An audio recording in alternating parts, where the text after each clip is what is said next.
యేసుక్రీస్తు ప్రభువారి గురించి మనం ఎంతో గొప్పగా మాట్లాడుతూ ఉంటాం.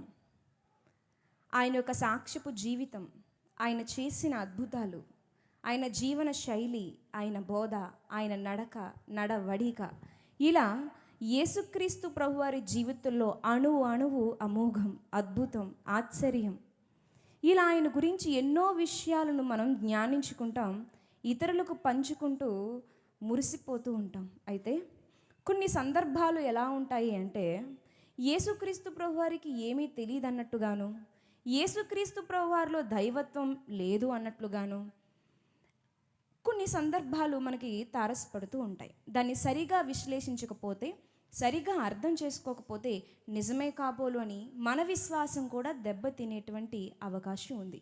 కాబట్టి ఈ దినమందు అలాంటి ఒక అంశం గురించి మాట్లాడుకుంటూ మరి ముందుకు వెళ్దాం. ప్రియమైన వారలారా, ముందుకు వెళ్దాం. యేసుక్రీస్తు ప్రభువారు సిలువ వేయబడ్డానికి 6 రోజుల ముందు ఆయన చేసిన పరిచర్యలో ఒక చిన్న సంఘటన జరిగిందండి. ఆయన చేసిన పరిచర్య, ఆయన యెరికో నుంచి యెరూషలేముకు, అంటే యెరూషలేములో పగలంతా పరిచర్య చేసి బస చేయడానికి ఆయన బేతనియాకు వెళ్ళేవాడు. ఇలా ఈయన ప్రయాణం చేస్తున్నప్పుడు ఒక సంఘటన జరిగింది.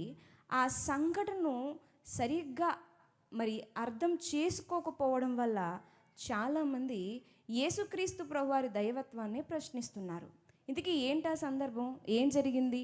యేసుక్రీస్తు ప్రభువారి దైవత్వాన్నే ప్రశ్నించేంత లోతు అందులో ఏముంది చూద్దాం. మత్తయి సువార్త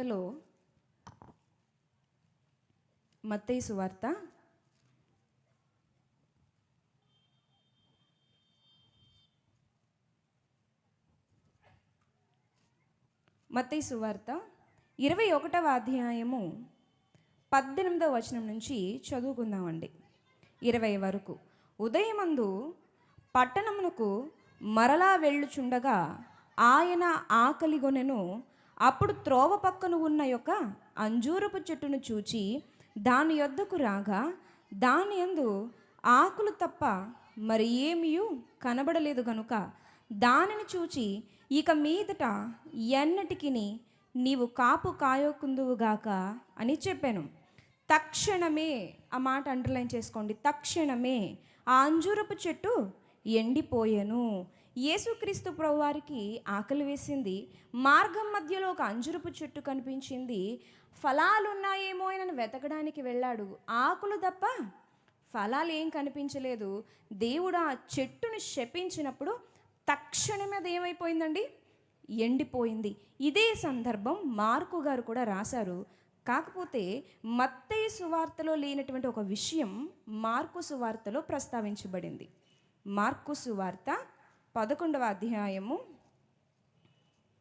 మార్కు సువార్త 11వ అధ్యాయము 12 నుంచి చదువుకుందామండి.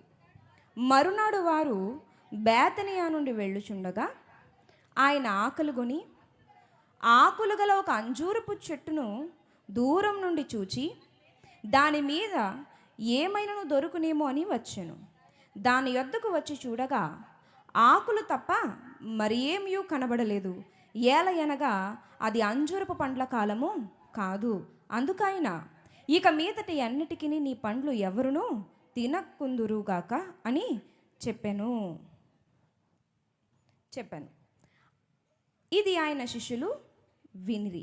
20వ వచనం చూడండి, అదే అధ్యాయంలో 20వ వచనంలో, ప్రొద్దున వారు మార్గన పోవుచుండగా ఆ అంజురపు చెట్టు వేళ్ళు మొదలుకొని ఎండియుండుట చూచిరి. అప్పుడు పేతురు ఆ సంగతి జ్ఞాపనము తెచ్చుకొని, బోధకుడా, ఇదిగో నీవు శపించిన అంజురపు చెట్టు ఎండిపోయినని ఆయనతో చెప్పాను. మత్తయ్య గారు, మార్కు గారు ఈ సందర్భాన్ని ప్రస్తావించారు. ఆయనకు ఆకలి వేసింది, అంజురపు చెట్టు దగ్గరికి వెళ్ళారు, ఫలాలు వెతుక్కున్నారు, ఫలాలు దొరకలేదు, శపించారు, చెట్టు ఎండిపోయింది. అయితే మార్కు గారు ప్రస్తావించిన విషయం ఏంటంటే, అది ఏ కాలం కాదంటండి, అంజూరపు కాలము కాదు. ఈ మాటను తీసుకుని కొంతమంది బోధకులు, వాక్యం తెలిసిన వారే ఏమన్నారంటే,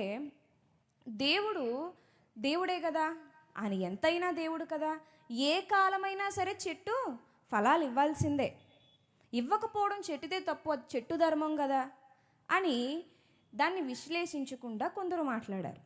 ఇంకొంతమంది చక్కగా దీని గురించి చాలా వివరణలు ఇచ్చారు. నేను కూడా కొంచెం ఆ విషయాన్ని మీ ముందు ఉంచాలనుకుంటున్నాను. ఇంకొంతమంది ఏమన్నారంటే, అయినా అంజూరపు కాలం కాదు కదా, అది పండ్ల కాలం కాదు కదా, మూర్ఖత్వం కాకపోతే ఈయనకి ఆ టైంలో వెళ్ళి చూడడం ఏంటి అని మరికొందరు హేళనగా మాట్లాడడం జరిగింది. ప్రియమైన వారులారా, ఆయనకు ఆకలేసింది, అంజూరపు చెట్టు దగ్గరికి వెళ్ళారు, చెట్టు దగ్గర ఫలాలు లేవు, ఆయనకు బాధ వేసింది, ఆ బాధను ఆ కోపాన్ని చెట్టు మీద చూపించేశాడు. దైవమయ్యుండి కోపాన్ని అణుచుకోలేడా, కనీసం ఆకలి అణుచుకోలేడా? అంతెందుకు, కనీసం అది అంజూరపు పండ్లు కాసేటువంటి కాలమని ఆయనకి తెలీదా? ఇలాంటి ఆయన్ని దైవం అంటున్నారా అని క్రైస్తవేతరులు కొంతమంది నిందించడానికి ముందుకొచ్చేశారు. వాళ్ళు మాట్లాడింది ఎంతవరకు నిజం? దేవుడు ఇలా చేయడం వెనక ఆంతర్యం ఏమిటి? దీని నుంచి క్రైస్తవులు నేర్చుకోవాల్సిన పాఠం ఏమిటి? ఈరోజు మనం అవి తెలుసుకుందామండి. ముందుకు వెళ్దాం. ముందుగా కొన్ని ప్రశ్నలు చెప్పాను కదండి. ఏంటది? అది అంజూరపు పండ్ల కాలము కాదు, అయినా ప్రభు ఎందుకు పళ్ళు ఆశించారు, ఎందుకు శపించేశారు? ఇక రెండవది ఏంటంటే, ఆ చెట్టు ఎప్పుడు ఎండిపోయిందని మత్తయి సువార్తలో వ్రాయబడి ఉందండి? తక్షణమే. మరి ఇక్కడ మార్కు సువార్తలు ఏమనుంది? మరుసటి రోజనుంది. 11వ అధ్యాయము 20వ వచనంలో, ప్రొద్దున్నవారు మార్గమును పోవుచుండగా, మరుసటి రోజు అది ఎండిపోయినట్లుగా మార్కు గారు రాశారు. ఇంతకీ తక్షణం ఎండిపోయిందా, లేదా ఒక రోజు తర్వాత, లేదా ఒక రోజులోపు ఎండిపోయిందా? ఏం జరిగింది? మత్తయ్య గారు రాసిన నిజమా, మార్కు గారు రాసింది నిజమా? ఈ రెండు ప్రశ్నలు నివృత్తి చేసుకుంటూ, ఈ రెండు ప్రశ్నలకు సమాధానాన్ని తెలుసుకుంటూ, ఈ సందర్భం మన ప్రభు ఎందుకు పరిశుద్ధ గ్రంథంలో లిఖితం చేశాడు? ఈ సందర్భం ఇందులో వ్రాయించడం వల్ల ఆయన హేళనకు గురవుతాడని ఆయనకి తెలీదా? ఈ సందర్భం ఇక్కడ ఉండడం వల్ల ఆయన దైవత్వాన్ని ప్రశ్నించే విధంగా మానవులు మాట్లాడతారని తెలీదా? తెలుసు. అయినా తన బిడ్డలమైన మనకు ఏదో నేర్పించాలని ఆయన బ్రతుకున్న దినాల్లో కావాలనే ఆ అంజూరపు చెట్టు దగ్గరికి వెళ్ళారు, కావాలనే ఫలాన్ని ఎత్తుకున్నారు, అక్కడ చెట్టుని శపించారు. ఏం నేర్పించాలని ఈ క్రైస్తవ సమాజానికి కానీ ఆనాటి శిష్యులకు కానీ, అది కూడా మనం ఆలోచిద్దాం ప్రియమైన వారులారా. మొదటిగా మన ప్రశ్న ఏంటండి? మొదటి ప్రశ్న ఏంటి? అది అంజూరపు పండ్ల కాలము కాదు, అయినా ఆయన ఎందుకు వెతుక్కున్న? స్పష్టంగా ఉంది, అది అంజూరపు పండ్ల కాలము కాదు అని. కానీ నిజానికి అంజూరపు పండ్లు అన్నవి అన్ని జాతుల చెట్ల వలె కాదు. కొన్ని చెట్లు ఉంటాయి, అవి ఎప్పుడైతే ఫలాలు ఫలించాలో ఆ సమయంలోనే ఫలిస్తాయి. ఏప్రిల్లో ఫలించేదాన్ని మనం డిసెంబర్లో ఫలించాలని చూస్తే అవ్వదు. అది ఏ నెలలో ఫలించాలో, ఏ కాలంలో అది ఎండాకాలమా, వర్షాకాలమా, వసంతకాలమా, అది ఏ కాలంలో ఫలించాలో ఆ కాలంలోనే ఫలిస్తాయి. మనం తలకిందులుగా తపస్సు చేసినా, మనం దాన్ని ఎంత బ్రతిమలాడుకున్నా, దానికి ఎన్ని ఎరువులు వేసినా, ఎంత ఖర్చు పెట్టినా అది ఏమవ్వదు, ఫలించదు. కానీ కొన్ని చెట్లు ఉంటాయి, అవి అకాలమందు కూడా ఏం చేస్తాయి, ఫలిస్తాయండి. ఈ అంజూరపు చెట్టు అన్నది అకాలంలో కూడా పండేటువంటి ఒక ఫలం. ఇది సంవత్సరానికి 2 మారులు ఫలిస్తుంది ప్రియమైన వారులారా. మామూలుగా అయితే ఇది జూలై, ఆగస్ట్ నెలలో దీని పంట చేతికొస్తుంది. కానీ ఏప్రిల్ అంటే వసంతకాలంలో కూడా, మార్చ్ వసంతకాలంలో కూడా ఇది ఫలాలను ఇస్తుంది. తక్ష్ అంటారన్నమాట. తక్ష్ అంటే దాని కాలం కాని కాలంలో వచ్చే ఫలాలను ఏమంటారు, తక్ష్ అంటారు. దీన్ని మార్కెట్లో కూడా అమ్ముతారు. ఇంకా చెప్పాలంటేనండి, ఈ తక్ష్ అనేటువంటి ఫలాలు ఏ చెట్టు అయితే ముందుగానే జూలై మాసంలో మరి ఫలాలు ఇవ్వాల్సిన చెట్టు ఏప్రిల్ మాసంలోనే ఈ తక్ష్ ఫలాలు ఇచ్చేసింది అనుకోండి, జూలైలో సమృద్ధిగా పండుతుందని అంచనా రైతులకి. ఒకవేళ ఇది ఈ మార్చి మాసంలో గనక పువ్వులు కాయలు లేకుండా ఆకులతో ఉందనుకోండి, ఇది కాయాల్సిన సమయంలో కూడా ఇంకా అసలు దానికి కాపే ఉండదని రైతుల అంచనా. నిజమే అది ప్రియమైన వారలారా. కాబట్టి ఇది ఈ అంజూరపు మొక్క అన్నది అకాలంలో కూడా కాసేటువంటి చెట్టు. అకాలంలో కూడా కాసేటువంటి చెట్టు. దీని మరొక ప్రత్యేకత ఏంటంటే, మామూలుగా ఏ మొక్క అయినా తీసుకోండి, ముందు ఏమొస్తాయి మొక్కకి? చిగుర్లు వస్తాయి. ఆ చిగుర్లు కాస్త కొద్ది పెద్దగా ఆకులు అవుతాయి. ఆకులు అయిన తర్వాత చిన్న కాయలు వస్తాయి, లేదా పువ్వులు వస్తాయి. ఆ పువ్వులోంచి కాయలు వస్తాయి. కాయ అన్నది ఎప్పుడు వస్తుందండి? చివర్లో వస్తుంది. ఆకులు వచ్చిన తర్వాత పళ్ళు వస్తాయి. కానీ ఈ అంజూరపు చెట్టుకు మాత్రం ముందు ఏమొస్తాయి తెలుసండి? పువ్వులు వస్తాయి, కాయలు వస్తాయి, ఆ తర్వాత ఆకులు వస్తాయి. ఆ తర్వాత ఆకులు వస్తాయి. ఆకులు వచ్చేసిన ఫలాలు లేదు అంటే మనకందరికీ అర్థమయ్యే భాషలో చెప్పాలంటే అది గొడ్డు మొక్క. దానికి ఫలాలు ఇంకా అస్సలు ఉండవు. కాబట్టి యేసుక్రీస్తు ప్రభువారికి తెలియక వెళ్ళి ఆకలేసి కడుపు మంటతో ఒక మానవుడు ప్రవర్తించినట్లుగా ప్రవర్తించాడు అనుకుంటే గనుక అది మన మూర్ఖత్వం. ఆయన మూర్ఖత్వం అస్సలు కాదు ప్రియమైన వారలారా, అస్సలు కాదు. ఆయన ఆ చెట్టుని చాలా కాలం నుంచి చూస్తున్నాడండి. బైబిల్ రికార్డు ప్రకారంగా ఆ బేతనియా మార్గం గుండా యెరూషలేముకి ఆయన 11 సార్లు వెళ్ళాడండి. బైబిల్లో రికార్డ్ అయింది. మరి బైబిల్లో రికార్డ్ అవ్వకుండా ఆయన ఎన్నిసార్లు తమ కాలినడకన ఎన్నిసార్లు వెళ్ళుంటారు? ఆ చెట్టుని ఎన్నిసార్లు చూసుంటారు? ఆలోచించండి. ఎన్నిసార్లు పైగా ఆ మొక్క ఎలా కనిపిస్తుంది? ఆకులు చూడగానే ఖచ్చితంగా ఫలాలు ఉంటాయి అన్నట్టుగానే కనిపిస్తుంది. సో అది అకాలంలో అయినా సరే ఆ అంజూరపు మొక్క అనేది ఫలించి తీరుతుంది ప్రియమైన వారు. అది ఫలించలేదు అంటే అది ఖచ్చితంగా గొడ్డు మొక్క.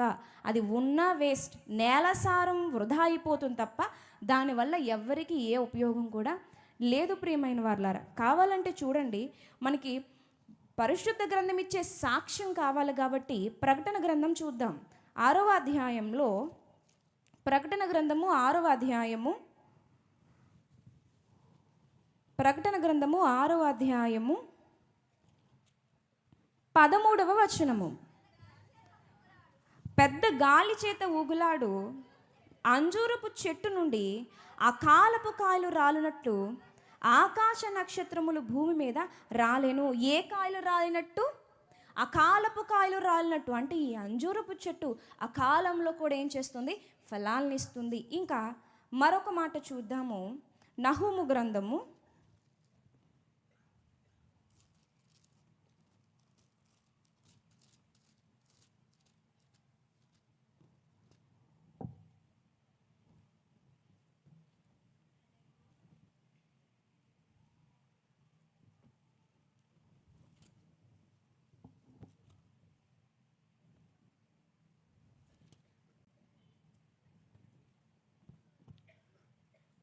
3వ అధ్యాయము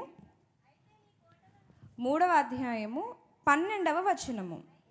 అయితే నీ కోటలన్నయు అకాలపు పండ్లు గల అంజూరపు చెట్ల వలె ఉన్నవి. ఒకడు వాటిని కదిలింపగానే పండ్లు తినవచ్చిన వాటి నోట పడును. ఇక్కడ కూడా ఏ పండ్ల గురించి మాట్లాడుతున్నారు? సకాలంలో వచ్చే పండ్ల కాదు, జూలై ఆగస్టు మాసాల్లో వచ్చే పండ్ల గురించి కాదు. ఆ 2 నెలలు కాకుండా మిగిలినప్పుడు అది ఎప్పుడు ఫలించినా అది ఏంటది? అకాలపు ఫలమే. అంజూరము అకాలంలో కూడా ఫలిస్తుందని మనం గుర్తుపెట్టుకోవాలండి. ఇంకా రెండవ ప్రశ్నగా, ఎందుకు మత్తయ్య గారు తక్షణమని రాశారు? ఎందుకు మార్కు గారు మరుసటి రోజున రాశారు? అసలు ఏంటి వ్యత్యాసం ఏంటి? అంటే బైబిల్ నిజం కాదా? ఈ విషయాలను తీసుకుని ఎప్పుడు యేసుక్రీస్తు ప్రభువారి మీద బురద జల్లుదామా, ఎప్పుడు యేసుక్రీస్తు ప్రభువారి దైవత్వాన్ని కొట్టిపాడేయాలని ఎదురు చూస్తున్నటువంటి అనేక మంది ఇలాంటి విషయాలు గట్టిగా పట్టుకుని దాన్ని నొక్కి మాట్లాడుతున్నారు. నిజానికి ఇది పైకి పరస్పర వ్యత్యాసాలు ఉన్నట్లుగా అనిపిస్తున్నప్పటికీ ఏమీ లేదు. మత్తయ్య గారు రాసినటువంటి రచనా శైలి వేరు, అలాగే మార్కు గారు రాసినటువంటి రచనా శైలి వేరు. ఒక్కొక్కరికి ఒక్కొక్క రైటింగ్ స్కిల్స్ ఉంటాయండి. ఒక్కొక్కరికి రైటింగ్ స్కిల్స్ వరకు ఎందుకు, టాకింగ్ స్కిల్స్ గురించి చెప్పుకుందాం. కొంతమంది ఒక విషయాన్ని చెప్పినప్పుడు ఎలా చెప్తారు? నిన్న 4 అడుగులు వేశాను, అక్కడ ఒక మొక్క కనిపించింది, వెంటనే నాకు ఒక ఆలోచన వచ్చింది అంటారు. ఇదొక రకం. అంటే ప్రతి విషయాన్ని పిన్ టు పిన్ చెప్తారనమాట. సాయంత్రం అయ్యేసరికి ఇలా జరిగింది, ఉదయాన్నే 8ంటికి అలా జరిగింది. ఇలా కాలాన్ని, సమయాన్ని, అడుగులను లెక్కించి కొందరు మాట్లాడతారు. ఇంకొంతమంది ఆలోచించాను తట్టింది అంటారు, అయిపోయింది. ఆలోచించాను, తట్టింది, ఉదయం అయింది, అంతకుమించి మాట్లాడు. అంటే మార్కు గారు రచనా శైలి ఎలా ఉంటుందంటే కాలానుక్రమంగా కాలానుగుణంగా ఉంటుంది. ఉదయం ఏం జరిగిందో, మధ్యాహ్నం ఏం జరిగిందో, రాత్రి ఏం జరిగిందో, ఈరోజు ఏం జరిగిందో, రేపేం జరిగిందో అని ప్రతి రోజుని కోట్ చేస్తూ మార్కు గారు మాట్లాడతారు. కానీ మత్తయ్య గారు ఈ సందర్భాన్ని ఎలా ప్రస్తావించారంటే ఆయన సందర్భానుసారంగా, సందర్భానికి అనుకూలంగా కేవలం జరిగిన దాన్ని చెప్పే విధంగా, అంతే అంతే. కానీ మార్కు గారు మాత్రం కాలానుగుణంగా రాశారు. అందుకే ఆయన మరుసటి రోజుని క్లారిటీ ఇచ్చారు. మత్తయ్య గారు తక్షణం, వెంటనే, అంటే 2 రోజులది ఒక రోజులో నేను చెప్పి క్లోజ్ చేసి నెక్స్ట్కి వెళ్ళిపోయారు ఆయన. అంతకు మించి ఇక్కడ ఏమీ లేదండి, ఇక్కడ ఏమీ లేదు. చూడండి, మీరు ఆలోచిస్తే కనుక మార్కు సువార్తలో ఒకసారి చూద్దాం, ఆయన రచనా శైలి చూద్దాం. మార్కు సువార్త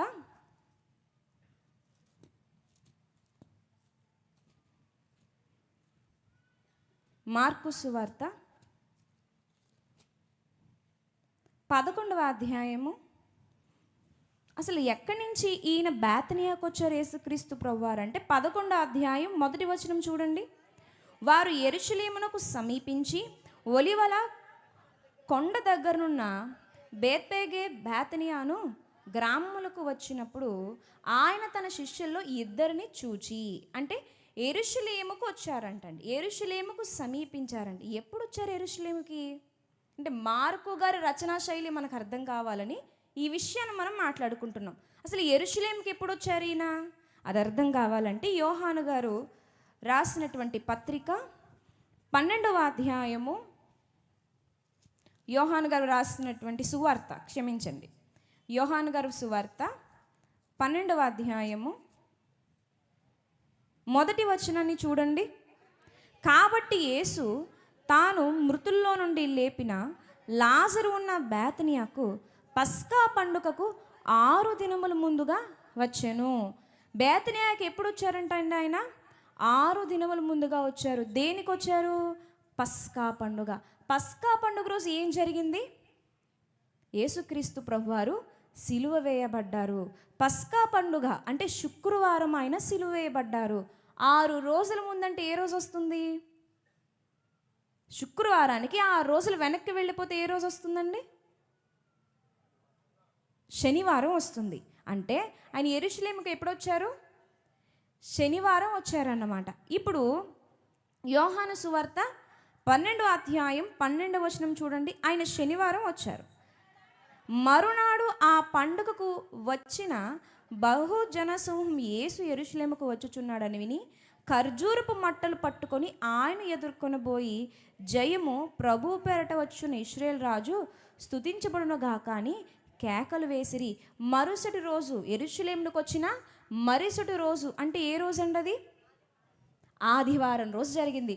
సంఘాల్లో మట్టల ఆదివారం జరుపుకుంటారు కదండి, అదే ఆదివారం జరిగింది. ఇప్పుడు మళ్ళీ మార్కు సువార్తకు వచ్చేద్దాం. ఆయన రచనా శైలిని ఒకసారి జాగ్రత్తగా ఆలోచిద్దాం. ఎందుకు ఆయన మరుసటి రోజు అన్నారో మనకి అర్థమవుతుందండి. మార్కు సువార్త 11వ అధ్యాయము, మార్కు సువార్త 11వ అధ్యాయము 1వ వచనం చదువుకున్నాం కదా. యెరూషలేముకు వచ్చారు, శనివారం వచ్చారు.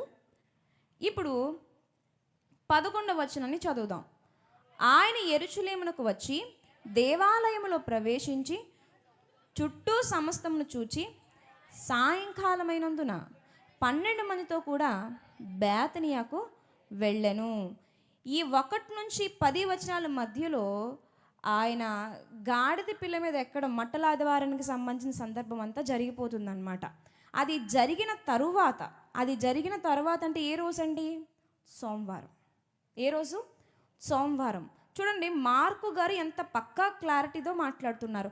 మరునాడు వారు బేతనియా నుండి వెళ్ళుచుండగా ఆయన ఆకలి గొని, అంటే సోమవారం రోజు ఆ అంజూరపు చెట్టు దగ్గరికి వెళ్ళారు. శనివారం యెరూషలేముకు వచ్చారు. ఆదివారం అక్కడ గాడిద పిల్ల మీద ఎక్కడం మట్టల ఆదివారం అన్న సందర్భం జరిగింది. సోమవారం అంజూరపు చెట్టు దగ్గరికి వచ్చారు. సోమవారం రోజు ఏం చేశారు? శపించారు. 13వ వచనము. ఆకులు గల ఒక అంజూరపు చెట్టును దూరం నుండి చూచి దాని మీద ఏమైనను దొరుకునేమో అని వచ్చాను. దాని యొద్దకు వచ్చి చూడగా ఆకులు తప్ప మరి ఏమీయూ కనబడలేదు. ఏల అనగా అది అంజురపు కాలము కాదు. 20వ వచనం చూడండి.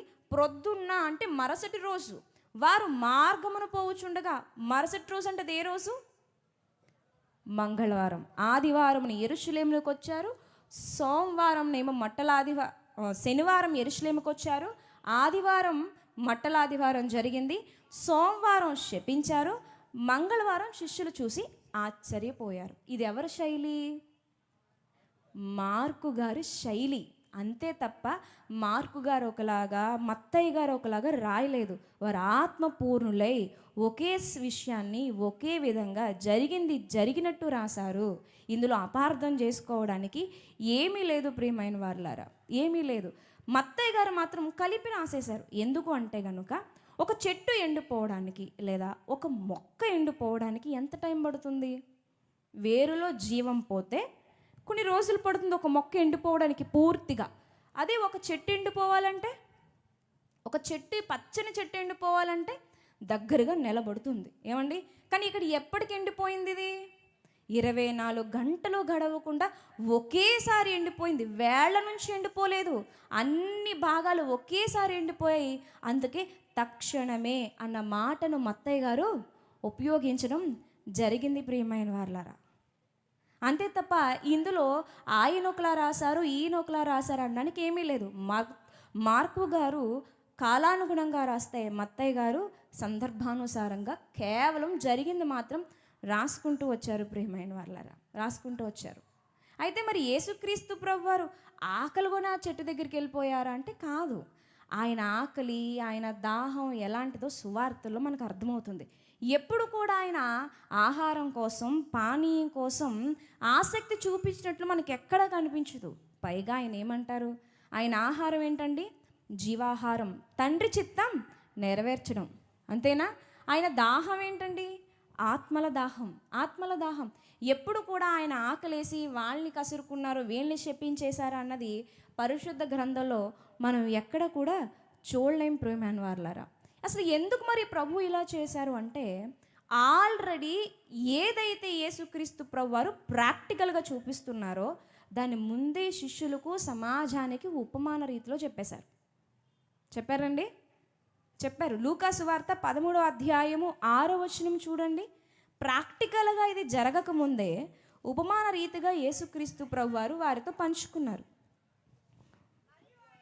మరియు ఆయన వారితో ఈ ఉపమానము చెప్పెను. ఒక మనుష్యుని ద్రాక్ష తోటలో అంజూరపు చెట్టు ఒకటి నాటుబడి ఉండెను. అతడు దాని పండ్లు వెతక వచ్చినప్పుడు ఏమీ దొరకలేదు కనుక అతడు, ఇదిగో 3 ఏండ్ల నుండి నేను ఈ అంజూరపు చెట్టున పండ్లు వెతకవచ్చుచున్నాను, కానీ ఏమీ దొరకలేదు. ఎన్ని సంవత్సరాలు? 3 సంవత్సరాల నుంచి వెతుకుతున్నాడంటండి. దీన్ని నరికివేయము, దీని వలన ఈ భూమి ఎలా వ్యర్థమైపోవాలని ద్రాక్ష తోటమాలతో చెప్పాను. అయితే వాడు, అయ్యా, నేను దాని చుట్టూ త్రవ్వి ఎరువే మట్టుకు ఈ సంవత్సరము కూడా ఉండనిమ్ము, అది ఫలించినా సరి, లేనిడల నరికి వేయించుమని అతనితో చెప్పాను. ఇది ఆల్రెడీ ఉపమాన రీతిగా ఆనాటి ప్రజలకి, శిష్యులకు చెప్పడం జరిగిందండి. ఎందుకు చెప్పారు? చెప్పిన విషయాన్ని మరలా ప్రాక్టికల్గా ఎందుకు చూపించాలనుకున్నారు? ప్రాక్టికల్గా ఎప్పుడు చూపించాలనుకుంటారంటే అది చాలా ఇంపార్టెంట్. ఖచ్చితంగా ప్రతి మనసులో ముద్రపడాలి. ముందు శిష్యుల హృదయంలో ముద్రపడితే అది మిగిలిన వాళ్ళకి, ప్రపంచమంతటికి కూడా విస్తరిస్తుంది. కాబట్టి ఆ దృశ్యాన్ని, అంటే ఆయన వెళ్ళాలి, ఆకలి కొనాలి, అక్కడికి వెళ్ళాలి, చెట్టును చూడాలి, ఆకులు మాత్రమే ఉండాలి, ఫలాలు ఉండకూడదు, ఆయన శపించాలి, అది ఎండిపోవాలి. ఈ ప్రాక్టికల్గా శిష్యులు చూడాలి. ఎందుకు చూడాలి? ఎందుకు ఈ ఉపమానం చెప్పి ఆపేయకుండా మళ్ళీ ప్రాక్టికల్గా ఎందుకు ప్రభువు చూపిస్తున్నాడు? అంత అవసరం ఏంటి దాంది? అంత అవసరం ఏంటి దాంది? ఒకసారి ఆలోచిద్దామండి. అంత అవసరం ఏమన్నా ఉందా అంటే ఖచ్చితంగా ఉందండి. దేవుని సంకల్పం అందులో దాగునుందండి. ఏంటంటే, మనుష్యులమైన మనం అందరం కూడా ఆత్మఫలాలతో నిండుకోవాలన్నది ప్రభు యొక్క సంకల్పం. ఒక చెట్టు ఫలాలతో నిండిపోతే మనం ఎంత సంతోషపడిపోతామో, మనం ఆత్మ ఫలాలతో నిండిపోవాలన్నది, ఆయన కొరకు ఫలించాలన్నది కూడా ఆయన సంకల్పం. ఒక చెట్టుకి ఎలా అయితే కొంత కాలం ఇస్తామో, కొంత ఎరువు పోస్తామో, కొంత నీళ్లు పోస్తామో, దాని కొరకు జాగ్రత్త తీసుకుని అది ఎప్పుడు ఫలిస్తుందని ఎదురు చూస్తామో, ఆ దేవుడు కూడా మనం ఫలిస్తామని సమయాన్ని ఇస్తున్నాడు. చెప్పాను కదండి, 11 మార్లు అదే బేతనియా మార్గం గుండా వెళ్ళాడు. ఎప్పుడూ ఆకులే, ఎప్పుడు పువ్వులు కానీ కాయలు కానీ ఆయనకు కనిపించలేదు. పైగా ఆ ఆకులు ఉన్నాయి, ఖచ్చితంగా ఫలాలు ఉండాలి. ఫలాలు లేవు అంటే, ఫలాలు లేకుండా ఆకులు ఉన్నాయంటే ఇది ఇంకా అది ఎప్పటికీ ఫలించదు. ఒక డిక్లరేషన్కి వచ్చిన తర్వాతే దేవుడు ఆ చెట్టుని తీసివేశాడు. ప్రియమైన వాళ్ళారా, దీని ద్వారా ప్రభు మనకి చెప్తున్న విషయం ఏంటంటే గనుక, మీ ఎడల నా సంకల్పం ఏంటంటే మీరు ఫలించాలి. మీకంటూ ఒక సమయం ఇచ్చాను, మిమ్మల్ని కూడా నేను గమనిస్తున్నాను. ఆ అంజూరపు చెట్టు దగ్గరకు వచ్చిన నేను ఏదో ఒక రోజు నీ దగ్గరకు కూడా వస్తాను. ఆ అంజూరపు చెట్టును పరీక్షించడానికి వచ్చిన నేను నీ దగ్గరకు కూడా వస్తాను. ఆ అంజూరపు చెట్టు గడువు కాలం ఎలా అయితే పూర్తయిపోయిందో, నీ గడువు కాలం కూడా పూర్తయిపోతుంది. ఆ అంజూరపు చెట్టు ఎలా మాడిపోయిందో, ఎండిపోయిందో, ఆనవాలు లేకుండా పోయిందో, ఖచ్చితంగా నీకా పరిస్థితి వస్తుందని మానవుల గురించి సత్యాన్ని చెప్పడానికి, మానవుని భవిష్యత్తు గురించి ఆయన చెప్పడానికి అక్కడ ప్రాక్టికల్గా ఆ విషయాన్ని చేశారు. ఆకలేసి కాదు, మానవ స్వభావం కాదు, కడుపు మండిపోయి తిట్టడం, ఆకలేసి కసరడం, కోపం తెచ్చుకోవడం, ఇది మన స్వభావం, దైవ స్వభావం కాదు. ఆయన ఏం చేసినా ఒక అర్థం ఉంటుంది. ప్రియమైన వారలారా, ఒక అర్థం ఉంటుంది. మరి ఇవ్వబడిన సమయంలో మనం ఫలించకపోతే తర్వాత ఫలిద్దామని మన దగ్గర ఏముండదండి? జీవితం ఉండదు. గత సంవత్సరంలో నుంచి ఈ సంవత్సరంలోనికి చాలా సునాయాసంగా అలా వచ్చేసాం. మనం అనుకుంటున్నాం 5 రోజులు అయిపోయింది, అప్పుడే అయిపోయింది, తెలియట్లేదు. 5 రోజులు కాదు, అసలు సంవత్సరం గడిచిందనే విషయమే ఇంకా అర్థం కాలేదు మనకి. సంవత్సరం ఎలా గడిచిపోయిందో ఇప్పటికీ అర్థం కావట్లేదు మనకి. కానీ వచ్చేసాం. ఏమాత్రం ఫలించాము? ఎన్ని ఫలాలు ఫలించాము? ఆత్మ ఫలాలు ఎన్నండి? 9. ఒక 2 ఫలాలు ఉన్నాయా? యేసుక్రీస్తు ప్రభువారు ఆ అంజురపు చెట్టు దగ్గరికి వెళ్ళినప్పుడు, ఆ చెట్టును చూసినప్పుడు కాసిన్ని పళ్ళు, తక్ష్ అనేటువంటి ఆ జాతి, అంటే ఆకాలపు పళ్ళు, కాసిన్ని పళ్ళు దొరికిన ప్రభులు ఎలా అయిపోయాయి అంటే, దూరంగా ఉన్న వాళ్ళందరినీ ఆకర్షిస్తాం, పచ్చగా కనబడతాం, ఫలించే చెట్లుగా ఉంటాం, ఆకలి తీర్చేవారముగాను నీడనిచ్చేవారముగా ఉంటాం. కానీ నిజానికి ఏం లేవు? ఫలాలు లేవు. ఫలాలు లేనప్పుడు ఆ చెట్టు ఎంత పచ్చగా ఉంటే ఎందుకు? ఆ చెట్టు ఎంత పెద్దగా ఉంటే ఎందుకు? అది నరికి వేయబడుటకు తప్ప దేనికిని పనికిరాడు. బహుశా ఆ త్రోవలో చాలామంది వెళ్ళుంటారు. కాయలు ఉన్నాయేమో, ఆకులు వచ్చేసాయి అంటే ఏమొచ్చేసినట్టు? ఫలాలు వచ్చేసాయి. ఫలం వస్తేనే ఆకు వస్తుంది అంజూరపు చెట్టుకి. చాలామంది వెళ్ళారు, ఇది ఏం లేదా, ఇది గొడ్డు మొక్క, ఫలాలు లేని చెట్టు అని వెళ్ళిపోయారు. మనుష్యులు వెళ్ళిపోయారు, వాళ్ళు ఏం చేయలేరు కాబట్టి వెళ్ళిపోయారు. మన జీవితంలో మన స్నేహితులకు తెలిసిపోతుంది మనలో ఫలాలు లేవని. మన జీవితంలో మన తల్లిదండ్రులకు తెలిసిపోతుంది వీడు వేస్ట్, ఈమె వేస్ట్. పైకి అలా కనిపిస్తారు కానీ లోపల ఏ స్పిరిచువాలిటీ ఉండదని తల్లికి తెలుసు, చెల్లికి తెలుసు, అక్కకు తెలుసు, భర్తకు తెలుసు, భార్యకు తెలుసు. వీళ్ళు ఏం చేయలేరు. కానీ ప్రభు ఒకరోజు దర్శిస్తాడు, ప్రభు తీసేస్తాడు. చాలామంది వచ్చారు, చూశారు, మోసపోయారు, అనుకున్నారు, వెళ్ళిపోయారు. ఇంకెప్పుడు ఈ చెట్టు దగ్గరకు రాకూడదు అనుకున్నారు. యెహోవా దేవుని కంటిలో పడుతుంది, చాలా భయంకరం. ప్రియమైన వారు, ఇది అందరి హృదయాల్లో నిండుకోవాలి. నేను ఫలించడానికి ఉన్నాను, ఫలింపే నా జీవనానికి, ఫలింపే నా బ్రతుకుకి ఒక అర్థం అని ఆ రోజు శిష్యులు తెలుసుకోవాలి, బలంగా బోధించాలి. ఇది ఈనాటి వరకు రావాలి. ఈరోజు మనం దాని గురించి ప్రస్తావించుకోవాలి. అయ్యా, ఉపమాన రీతిలో చెప్పి వదిలేయచ్చు కదా, మరలా ఎందుకు ప్రాక్టికల్గా చేసి చూపించో? అంత బలమైందా? అది అంత ముఖ్యమైనదా అంటే ఎస్, అది చాలా ముఖ్యమైనది. దాన్ని ముఖ్యమైనదిగా తీసుకోకపోతే నీ జీవితాన్నే నువ్వు నాశనం చేసుకునేటువంటి పరిస్థితి. అందుకే దేవుడు చాలా ఉపమానాలు చెప్పేశాడు, కానీ ఈ ఉపమానాన్ని చెప్పి వదిలేయకుండా ప్రాక్టికల్గా చేసి చూపించేశాడు. శిష్యుల్ని ఆశ్చర్యానికి గురి చేశాడు, ఆ చెట్టుని ఎండిపోయేటట్లు చేశాడు. ప్రియమైన వారలారా, ఇవ్వబడిన కాలంలో ఫలించకపోతే ఇలాగే ఉంటుందండి. చూడండి, మనందరికీ చాలా అవకాశాలు ఇవ్వబడ్డాయి. వినియోగించుకుంటున్నామా? తెలియట్లేదు. అది చెట్టు, అది వృక్షం. వృక్షం అంటున్నది వృక్షం కాదు, నువ్వే, నేనే. అది వృక్షం కాదు. ఆ ప్లేస్లో మీరు మిమ్మల్ని, నన్ను నేను చూసుకోవాలి. ఇదిగో ఏదో ఒక రోజు ప్రభువు నన్ను దర్శిస్తాడు, ప్రభువు నన్ను ప్రశ్నిస్తాడు. అప్పుడు నేనేమైపోయాలి? సమాధానం చెప్పుకునే సమయం ఉండదు సుమి. హెబ్రీయులకు రాసినటువంటి పత్రికలో ఒక వ్యక్తి చాలా పశ్చాత్తాపం పడిపోతున్నాడు, కానీ అతనికి అవకాశమే లేకుండా పోయిందంటండి. చూడండి, హెబ్రీయులకు రాసినటువంటి పత్రిక 12వ అధ్యాయము 16వ వచనము చూడండి. ఒక పూట కూటి కొరకు తన జ్యేష్ఠత్వపు హక్కును అమ్మివేసిన ఏశావు వంటి భ్రష్టుడైనను వ్యభిచారి అయినను ఉండునేమో అనియు జాగ్రత్తగా చూచుకొనుడి. ఏశావు ఆ తరువాత ఆశీర్వాదం పొందగోరి కన్నీళ్లు విడుచుచు దానికోసం శ్రద్ధతో వెతికినను మారు మనసు పొందని అవకాశము దొరకక విసర్జింపబడినని మీరెరుగుదురు. ఏశావుకి భోజనం ఎక్కువ, జ్యేష్ఠత్వం కాదు. ఏశావుకి ఆశీర్వాదం ఎక్కువ, జ్యేష్ఠత్వం కాదు. ఇవ్వబడిన దాని విలువ తెలియక కోల్పోయాడు. దాన్ని ఎప్పటికీ ఇంకా సంపాదించుకోలేకపోయాడు.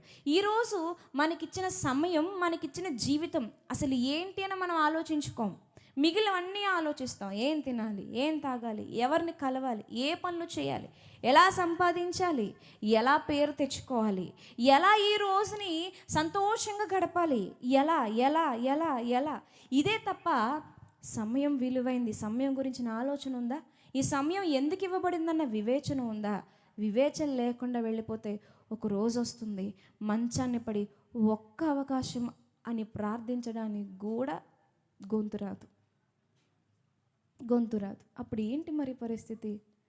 ఇక్కడ కూర్చున్నంత హాయిగా అయితే ఉండదా పరిస్థితి, ఇక్కడ ఉన్నంత సౌకర్యంగా ఉండదా పరిస్థితి. ప్రభువు చెప్తున్నాడు, మనం అందరం మొక్కలమే, మనందరి పట్ల ఆయన సంకల్పం, మనందరం ఫలించాలని ఆయన కోరుతున్నాడు. ఎందుకో తెలుసా? సమయం అయిపోతుంది. చాలా సమయం ఇచ్చేశాడండి. సమయం ఇచ్చేశాడు, రక్షణ ఇచ్చాడు, వాక్యాన్ని ఇచ్చాడు. వాక్యం ద్వారా మనకు ఆయన ప్రత్యక్షమవుతున్నాడు. ఎన్నోసార్లు ప్రాణాపాయం నుంచి తప్పించేశాడు. ఎన్నో మార్లు నువ్వు తెలిసి తప్పు చేసినా ఆయన చూసి చూడనట్టుగానే ఉన్నాడు. ఎందుకో తెలుసా అండి? మార్పు కోసం. ఇకనైనా ఫలిస్తావు, ఇకనైనా మార్పు చెందుతావు. నేను రోషం గలవాడిని తెలుసు, నాకు పౌరుషం ఎక్కువని తెలుసు, పాపానికి నా యొద్ద చోటు లేదని నీకు తెలుసు, పాపం చేసిన వారిని ఎలా దండించానో నీకు తెలుసు. అన్నీ తెలిసి నువ్వు తప్పు చేస్తున్నావు, అయినా సరే నీకు శిక్షించట్లేదంటే నా ప్రేమ ఏంటో నీకు తెలుస్తుందా అని అడుగుతున్నాడు ప్రభువు. నీ పైన నా ప్రేమ ఏంటో నీకు అర్థమవుతుందా? నేను పరిశుద్ధుడను, నువ్వు అపవిత్రతను మోస్తున్నా, నేను భరిస్తున్నాను అంటే నువ్వంటే నాకు ఎంత ప్రేమో నీకు అర్థమవుతుందా అని ఈరోజు మనందరినీ సందర్భం ద్వారా ప్రశ్నిస్తున్నాడండి. ఇవన్నీ వదిలేసి అది తక్షణమా, తరువాత ఆ కాలంలో ఎందుకు వెళ్ళాడు ప్రభు? ప్రశ్నలు వేసుకోవడంలో తప్పు లేదు, కానీ ప్రభు ఏం చేసినా ఊరకే చేయడండి. ఏది చేసినా ఖచ్చితంగా మన బ్రతుకులను బలంగా సరిదిద్దడానికే చేస్తాడు. దాని వెనకున్నది ఏంటి? ప్రభు నడిచినా, కూర్చున్నా, లేచినా, మాట్లాడినా, మౌనంగా ఉన్నా సరే ఏదో మన బ్రతుకులకి పాఠం నేర్పించేస్తుందని లేఖనాల్ని చదవాలండి. లేఖనాలు చదవాలి. ఇప్పుడు నువ్వు అంజూరపు చెట్టు ఎలా ఉన్నావు? అందరికీ ఆకులు పుష్కలంగా ఉన్నాయి కదండి, పుష్కలంగా ఉన్నాయి. ఎవరిని చూసినా మీరు చాలా మంచోళ్ళు బ్రదర్, మీరు చాలా మంచోళ్ళు సిస్టర్, మీ సాక్ష్యం చాలా గొప్ప, ఇలాగే కదా మాట్లాడుకుంటున్నాం. అంటే నా దృష్టికి మీరు ఎలా ఉన్నారు? పచ్చగా ఉన్నారు, ఆకులతో ఉన్నారు. మీ దృష్టికి నేను ఎలా ఉన్నాను? అలాగే ఉన్నాను. కానీ ఫలాలు ఉన్నాయో లేవో ప్రభువుకు తెలుసు, మనకి తెలుసు. ఒక్కటి తెలియదు, మనకి సమయం ఎంత ఉందో తెలియదు, కానీ చాలా ధీమాగా బ్రతికేస్తున్నాం ప్రియమైన వాళ్ళారా, చాలా ధీమాగా బ్రతికేస్తున్నాం. ప్రభువు ప్రాక్టికల్గా ఎందుకు చూపించాడంటే ఇలా ఒక ప్రశ్న ప్రతి తరంలో ప్రతి క్రైస్తవుడు వేసుకోవాలని. నేను ఎలా ఉన్నాను? దేవుని సంకల్పాన్ని నెరవేరుస్తూ కనీసం ఒక్క ఫలం, ప్రేమ, విశ్వాసము, సమాధానము, సాత్వికము, దయాళుత్వము, ఏదటి ఒక్క ఫలం ఈ ఏడాది, ఈ నూతన సంవత్సరంలో, గతించిన సంవత్సరం నుంచి ఇప్పటి వరకు 2 ఫలాలు ఫలించామా? విశ్వాసంలో ఏమన్నా ఎదిగామా? ప్రేమ చూపించట్లో, క్షమించట్లో ఏమన్నా ఎదిగామా? శాంతాన్ని, దీర్ఘశాంతాన్ని ఏమైనా పెంచుకున్నామా? దయాళత్వాన్ని, దాతృత్వాన్ని ఏమైనా పెంచుకున్నామా? ఒక్క ఫలం ఏది లేదా. చాలా ప్రమాదంలో ఉన్నారు. చాలా జాగ్రత్త సుమి. ఈ లేఖనం నీకు భయం పుట్టించాలి. చాలా ప్రమాదాల్లో పడిపోతున్నారు. చాలా చాలా ప్రమాదాల్లో పడిపోతున్నారు.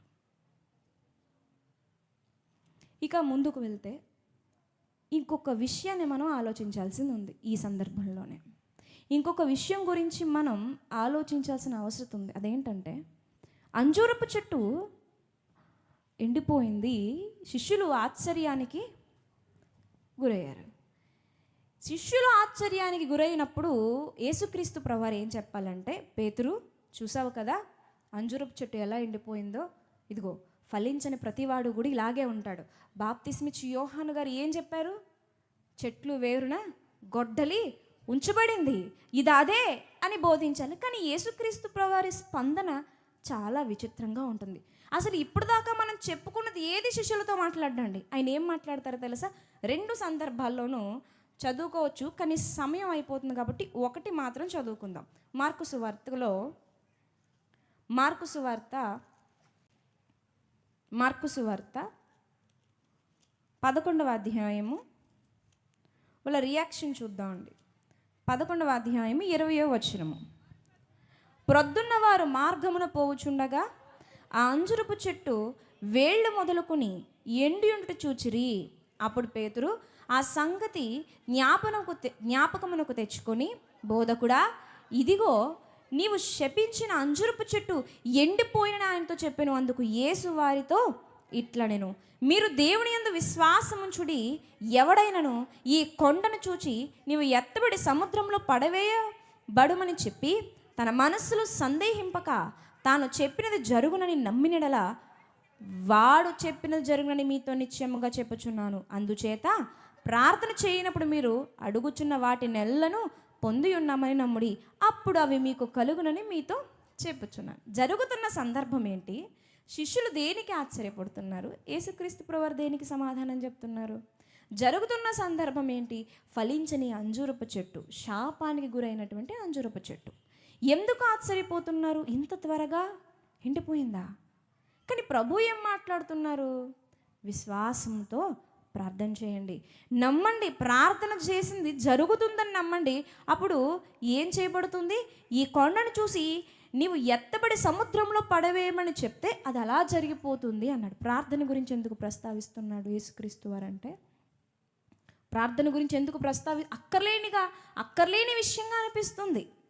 ఎందుకు ప్రార్థన గురించి యేసుక్రీస్తు ప్రభువారు మాట్లాడుతున్నారంటే, అంజూరపు చెట్టు గురించి వారికి అర్థమైపోయిందండి. ఆల్రెడీ ఉపమానం విన్నారు. వెళ్ళేటప్పుడు యేసుక్రీస్తు ప్రభువారి యొక్క సంభాషణ చూశారు. ఆయన అంజూరపు చెట్టు దగ్గరికి వెళ్ళడం, ఈ సందర్భానంతా చూశారు. అది ఎండిపోయింది, అర్థమైపోయింది. ఆయన శిష్యుల్లో బాప్తీసమిచ్చి యోహాను గారి శిష్యులు కూడా ఉన్నారుగా. అర్థమైపోయిన విషయాన్ని మరలా ఆయన చెప్పాలనుకోవట్లేదు. అర్థం కావాల్సింది ఒకటి ఉంది, అది చెప్పాలనుకున్నాడు. పార్ట్ 1 వాళ్ళకి అర్థమైపోయింది. ఇప్పుడు అర్థం చేసుకోవాల్సింది ఉంది, అది చెప్పాలనుకున్నాడు. అదేంటంటే, ఆ చెట్టు ఎండిపోయింది కదా పేతురు, ఎండిపోయిందయ్యా, ఎండిపోయింది, అయిపోయింది. కానీ ఒక విషయం చెప్తాను, జాగ్రత్తగా వినండి. అది ఫలించకపోవడానికి చాలా కారణాలు ఉంటాయి. ఒక మొక్క ఫలించట్లేదని సైంటిఫిక్గా టెస్టులు చేస్తే కనుక ఏదో కారణం ఉంటుంది, ఇది ఎందుకు ఫలించట్లేదు, దీంట్లో ఈ లోపం ఉంది అని. అవునా? ఒక మనిషిని టెస్ట్ చేస్తే ఎందుకు ఫలించలేకపోతున్నారు మీరు, ఎందుకు ఫలించలేకపోతున్నాను నేను, ఎందుకు విశ్వాసం లేదు, ప్రేమ లేదు, దయాళత్వం లేదు, దీర్ఘశాంతలు ఎందుకు లేదంటే ఖచ్చితంగా ఒక కారణం ఉంటుంది. అది పెద్ద కొండే కూర్చుంటుంది. ఆ కొండను అడ్డుపెట్టుకుని మనం ఫలించాం. అంతేనండి. భక్తి జీవితంలో మనం ఎందుకు ఎదగలేకపోతున్నామంటే ఏవో అడ్లు వచ్చేసాయి మనకి. మనమే అనుకుంటూ ఉంటాం మౌనంగా కూర్చుని, అప్పులు లేకపోతే బాగున్ను, నేను బాగా ఎదిగేవాడిని, ఈ రోగాలు లేకపోతే బాగున్ను, ప్రభులు ఇంకా చక్కగా ఎదిగేదాన్ని, ఈ అవమానాలు లేకపోతే నన్ను ఇలా బంధించకపోతే బాగుండు, నాకు స్వేచ్ఛ ఉంటే బాగున్ను, నేను ఇంకా ఆధ్యాత్మికంగా ఉన్నతమైన స్థితిలో ఉండేవాడిని, నేను ఈ బలహీనతకు బానిస అయిపోయాను, ఈ పాపానికి బంధింపబడ్డాను, ఇదిగో ఇది నన్ను సంఖ్యలతో బిగించేసింది, నేను ఇంక ఎప్పటికీ ప్రభు కొరకు బ్రతకలేను, వేషధారిగా జీవించాల్సిందే, నా బ్రతుకు ఇంకా వేషధారిగా ముగించాల్సిందే అని నిమ్మళించిపోయినటువంటి ఆత్మీయ స్థితులు ఎన్నో, చల్లారిపోయి ప్రయత్నమే లేకుండా మిగిలిపోయినటువంటి ఆత్మీయ జీవితాలు ఎన్నో. అంటే ఎవరికాళ్ళు ఒకటి చూపిస్తారు. నా ముందు ఒక పెద్ద కొండ ఉందండి, ఆ కొండ ఉండగా నా భక్తిని నేను ముందుకు తీసుకెళ్ళలేను. అవునా కదా చెప్పండి? భక్తిని సాగించడానికి ఏదో ఒక అడ్డు ప్రతి ఒక్కరి జీవితంలో ఉందా లేదా? అది అధిగమించడానికి పోరాడుతున్నామా లేదా? దాన్ని అధిగమించలేక విసుగు చెందుతున్నామా లేదా? ఒక్కొక్కసారి ఇక నా వల్ల కాదనిపిస్తుందా లేదా? అంటే పోరాడే వాళ్ళైతే అవుననే చెప్తారు. అదే మాట్లాడుతున్నాడు ప్రభు. ఆ చెట్టు ఫలించకపోవడానికి కారణాలు ఉంటాయి, మనుషులు ఫలించకపోవడానికి కూడా కారణాలు ఉంటాయి. అయితే పేతురు, అది ఏ కారణమైనా సరే నువ్వు నమ్మి ప్రార్థన చేస్తే అది పోతుంది. ఆనాడు యూదులు కొండ అన్న మాట ఎందుకు ప్రస్తావించేవారంటే, అసాధ్యం కాకపోయినప్పటికీ దాన్ని చెయ్యడం కష్టం కానీ చెయ్యాలి అన్న ఆలోచన వచ్చినప్పుడు దాన్ని కొండ అనేవారనమాట. కొండ అది అంత అసాధ్యమైనది కాదు, కానీ చెయ్యలేం, కానీ చెయ్యాలి. అర్థమవుతుందండి ఆలోచన?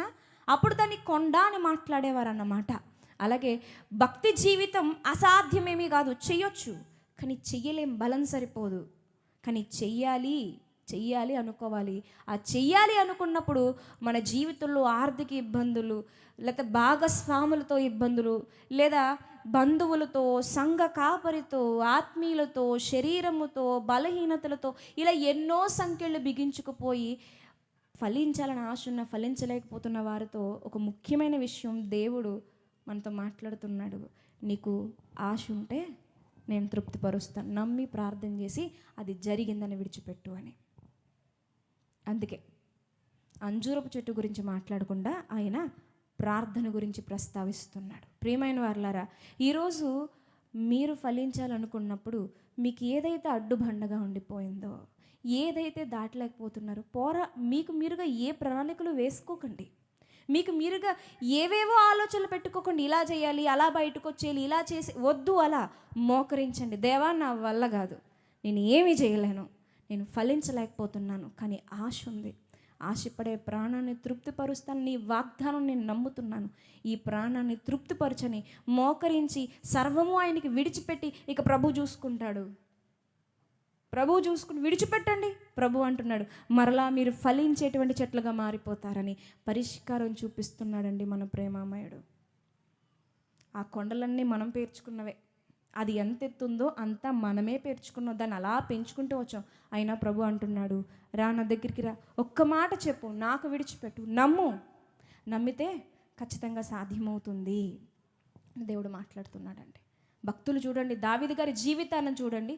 దావీదు గారు తన జీవితంలో తను పొందుకున్న ఆత్మ గురించి మాట్లాడుతూ ఒకసారి చూద్దాం. కీర్తనల గ్రంథము 23వ కీర్తన 5వ వచనంలో, కీర్తనల గ్రంథము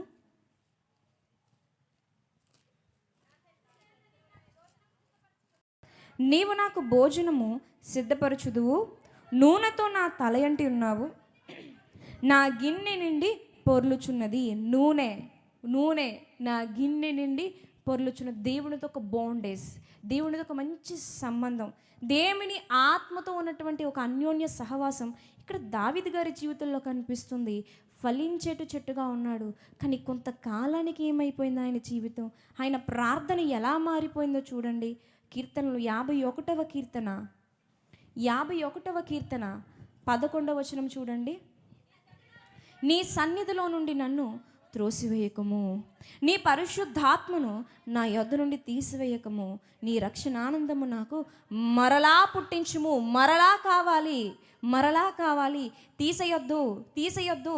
పోయింది నాలోంచి ఫలాలు ఏమి లేవు, ఆకులు తప్ప. ఆ రోజు దావీదు గారు తప్పు చేసినప్పుడు రాజ్యమంతటికి ఆయన పచ్చని చెట్టులా కనిపిస్తున్నాడు, ఒక్క దేవునికి తప్ప. కానీ దావీదు గారు ప్రార్థన చేశారు. ఏమని ప్రార్థన చేశారు? నన్ను త్రోసివేయొద్దు, నీ ఆత్మను తీసివేయొద్దు, మరలా పుట్టించు రక్షణానందాన్ని అని ప్రార్థన చేశారు, నమ్మారు. తర్వాత ఆయన జీవితం ఎలా మారిపోయింది, తర్వాత ఆయన ఎలాంటి కీర్తన రాశారో చూడండి. 92వ కీర్తన 10వ వచనము.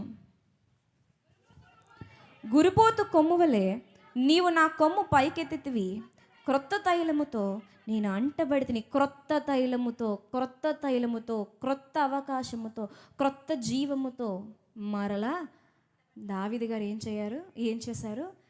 ఫలించే మొక్కగా అయిపోయారు. ఏం జరిగిపోయింది ఈ మధ్యలో అంటే, ఏం జరిగింది ఈ మధ్యలో అంటే ప్రార్థన జరిగింది. తన పరుపులు తేలిపోయేంతగా ఏడ్చాడు. మరలా పుట్టించు, మరలా పుట్టించు, ఇస్సోపుతో నన్ను కడుగు దేవా, నన్ను కడుగు, నన్ను కడుగు, నాకు ఇలా కాదు, నేను ఇలా నీకు దూరంగా ఉండలేనని బలమైన ప్రార్థన, కన్నీటి ప్రార్థన, పరుపులు తేలి కొట్టుకుపోయేటువంటి, కన్నీళ్లతో కొట్టుకుపోయేటి ప్రార్థన చేశాడు. నరికి వేయబడవలసిన దావీదు గారు మరలా ఫలించేటువంటి అంజూరపు మొక్కగా మారిపోయాడు. ఈరోజు మనందరి ఆత్మీయ ఆకలి తీరుస్తున్నాడు ఆయన జీవితపు సాక్ష్యముతో. ఈరోజు నీవు ప్రార్థనతో నీ జీవితాన్ని ప్రభువుకి ఇచ్చుకోగలిగితే కనుక నీవు కూడా అట్టి జీవితాన్ని కలిగి ఉంటావు. అలా ఉండాలన్నది ప్రభు ఇష్టం. ఫలించట్లేదు కదా అని ఒక్కొక్కరిని నరికేసుకుంటూ వెళ్ళిపోవడానికి ఆయన కసాయివాడు కాదండి, మన కన్న తండ్రి. ఆయన ఇస్తున్నాడు అవకాశం. నిజమైన కుమార్తెలమైతే, నిజమైన కుమారుడు అయితే తండ్రి ప్రేమను అర్థం చేసుకుని వెనుతిరిగి ప్రార్థన చేసి నీ బలహీనతను ఒప్పుకుని, అయ్యా ఉపమాన రీతిగాను సందర్భము రీతిగాను ఇలా మాతో మాట్లాడావు, నాకు అర్థమైంది, నా బ్రతుకును మార్చని నీ జీవితాన్ని ప్రభువుకు అప్పగించుకుంటే మరలా నిన్ను దేవుడు ఫలించేటి మొక్కగా దేవుడు మరలా నీకు క్రొత్త జీవితాన్ని ఇస్తాడు. ప్రార్థన అంటే అలవాటు కాదండి, జీవనానికి, మన జీవానికి ఆధారం ప్రార్థన. ప్రార్థన అనగానే దాన్ని ఎంత సింపుల్గా తీసి పాడేస్తామో, అందుకే మన బ్రతుకుల్లో ఫలింపులు లేదు, జీవం లేదు, భక్తుల్లాంటి సాక్ష్యాలు లేవు. ప్రియమైన వారలారా, దేవుడు ఈరోజు మనందరితో మాట్లాడుతున్నాడు. నీవు నా కొరకు మరలా ఫలిస్తావా? నువ్వేమీ చేయొద్దు, ఏ కష్టం పడద్దు. మరి ఏం చేయనయ్యా? నమ్మితే రక్షణ ఇచ్చనగా మరలా నమ్ము, మరలా రక్షణ ఇస్తాను అని. మరి ఈ మాటలు నేను మాట్లాడేవి కాదు, దేవుడు మీ జీవితాలను చూసి మాట్లాడే మాటలు. సరి చేసుకున్నవారు ధన్యులు. ప్రార్థన చేసుకుందాం. పరిశుద్ధుడా, మా ప్రియ పరలోకపు కన్న తండ్రి, దేవా, ఈ దినమందు తండ్రి మరలా అడుగులు వేయమని, మరలా ప్రారంభించమని నీ ప్రేమతో, కరుణతో, కృపతో మాతో మాట్లాడినందుకు నీకు స్తోత్రము తండ్రి. దేవా, ఈ మాటలు మా హృదయాల్లో ఫలించి మేము మరలా ఫలించి అంజూరపు మొక్క వలె ఉన్నట్లు మిమ్మల్ని సంతోషపెట్టి దేవా మీ ఆకలిని తీర్చే వారుగా మేము ఉన్నట్లు సహాయము చేయండి కన్న తండ్రి. దేవా తండ్రి, మీరు చెప్పేటువంటి మాటలు మీ కుమారుని యొక్క తండ్రి జీవిత విధానం, పరిశుద్ధత, దైవత్వం ఎరుగునటువంటి వారు తండ్రి అనేక విధాలుగా మాట్లాడుతున్నారు. వారిని క్షమించండి ప్రభువా. వారి కన్నులు కూడా తెరిపించి దేవా మీ యొక్క సత్య ప్రేమను తండ్రి వారికి కనపరచండి. అందుకంటే ముందుగా మా హృదయాలను తండ్రి నీ వైపు మలుచుకోండి ప్రభువా. దేవా మీ ఆత్మను మా నుంచి తీసివేయక మరలా మాలో నూతనమైనటువంటి ఉజ్జీవమును రగిలించి ఫలించే మొక్కలుగా మేము ఉన్నట్లు సహాయం చేయండి తండ్రి. నరికి వేయబడకుండా ప్రభు ఇంకా కృపను చూపిస్తున్నందుకు నీకు స్తోత్రము తండ్రి. మీ కృపను నిర్లక్ష్యము చేసి దౌర్భాగ్యులము కాకున్నట్లు ప్రభువా ఈ క్షణమే తండ్రి మాకు వివేచనను దయచేయండి, జ్ఞానము గల ఆత్మను ప్రసాదించండి ప్రభు. నీ కృపలో తండ్రి నాయన మమ్మల్ని జ్ఞాపకం చేసుకున్నందుకు గాను స్తుతులు చెల్లించుకుంటూ యేసుక్రీస్తు ప్రభు వారి పరిశుద్ధ నామమున ఈ ప్రార్థన మనలు అడిగి వేడుకుంటున్నాను కన్న తండ్రి. ఆమేన్.